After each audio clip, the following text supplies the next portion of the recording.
In this video, I'll show you how I finish the indicator series. There's quite a lot of processes to cast glass, so I'm sorry this video is a little bit longer than anticipated, but I had to condense 3 days of work down into a 10-minute video. If you haven't seen the videos before, you may want to go back and find part 1 and part 2 so you can get up to speed with where we're at. Enjoy the video. It's been a week since the kiln was closed up. I'm super stoked with that firing. I've sped this part of the video up double time for you.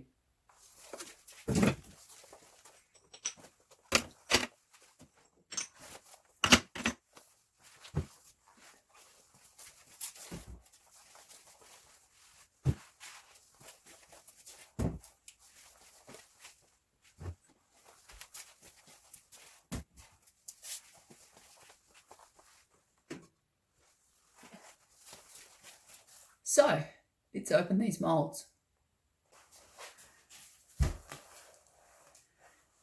This is the green one, I think. I'm looking forward to opening this one up.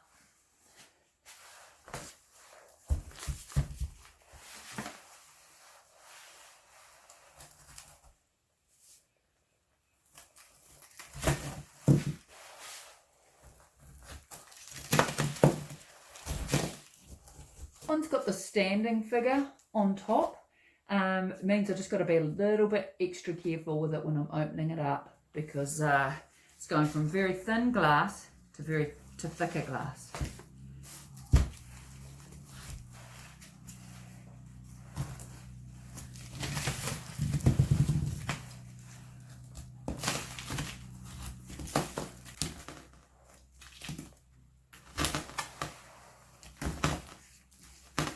So I'm completely down to that first layer now,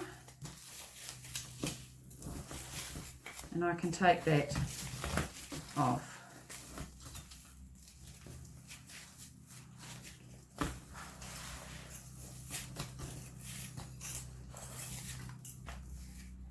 Okay, and I'll just gently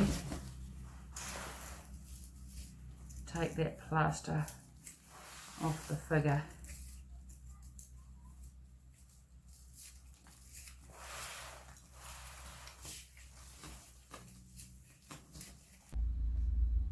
My diamond saw is probably one of my favourite pieces of equipment. I cut all the bases off my cast glass works with this.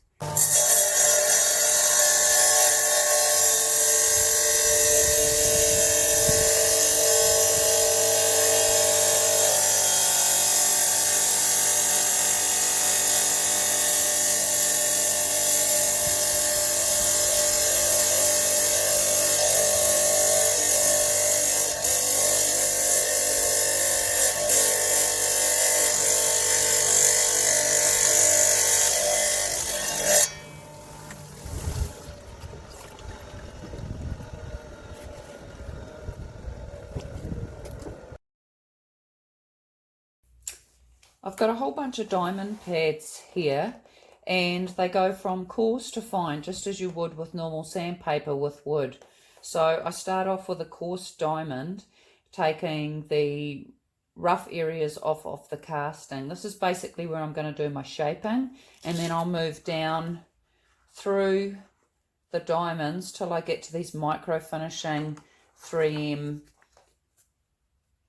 much finer pads here. I've still got 5 of those to go through, and what I'm using here is a wet angle grinder, so the water gets fed through here as I'm working to prevent scratching.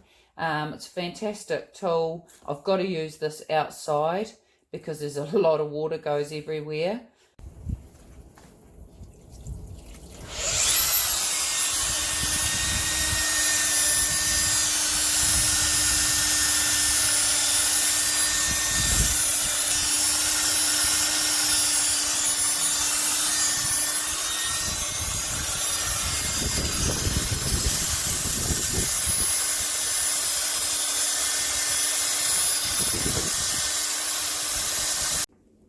Between each level of grinding, I dry the glass and check it, and then I need to mark it up with the marker pen. The marker pen helps me to see where I've ground. It's a really useful tool. So remember that I'm going to go through 7 different grinding pads on the angle grinder.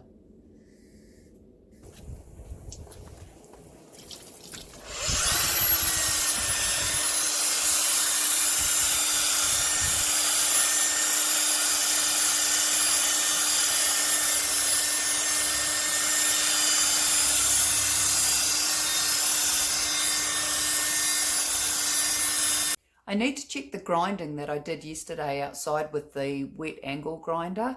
I need really good light for that, so I've waited till this morning to give these a check over in the bright sunlight before I go on to just to do the final hand polish. What I'm looking for is any deep scratches that might show up, and that means I've got to go back through the grits. I'm hand lapping the bases now. So I can start with 220 grit straight off a saw cut. I've got my glass marked up on the bottom.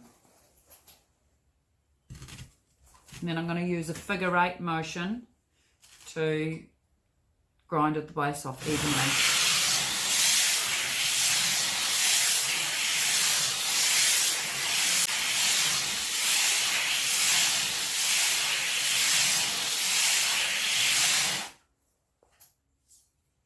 So the pen is showing me I've got a little bit more to do.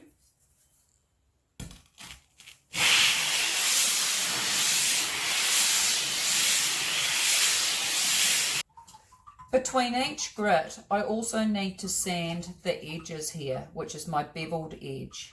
So I use these diamond hand pads to do that.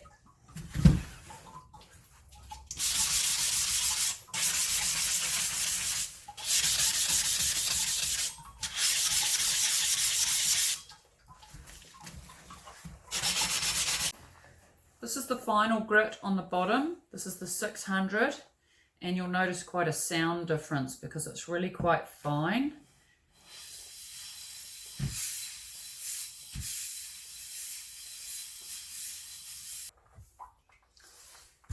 Just going to do a little bit of fine sanding by hand with the fine grit, the 600, just to bring up the shininess around the figure, because it's quite hard for me to work up to that with the angle grinder.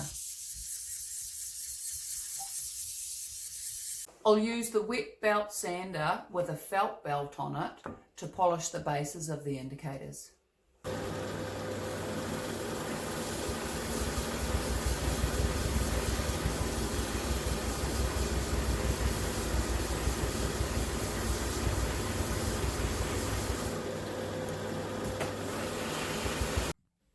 I have another angle grinder with a cerium felt pad, which I'll use to get up close to the figure on the top of the sculpture.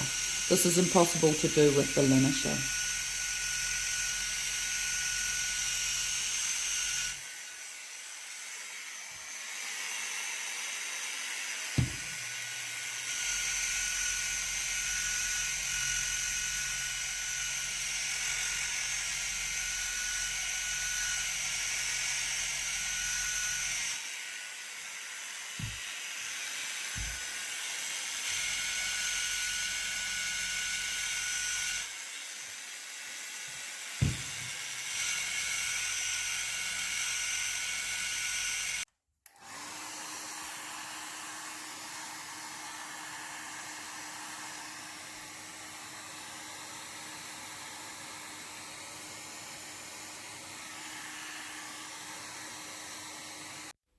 The indicator series are available to purchase direct from my studio in Cambridge, New Zealand. The ideas behind this series came out of COVID-19 and a need for directional change in how we all individually cope with this. I do look forward to hearing from you if you're interested in the series or just would like to leave me a comment. Please get in touch either via email or phone or via the website, or leave a comment on the YouTube video section. Thanks for watching.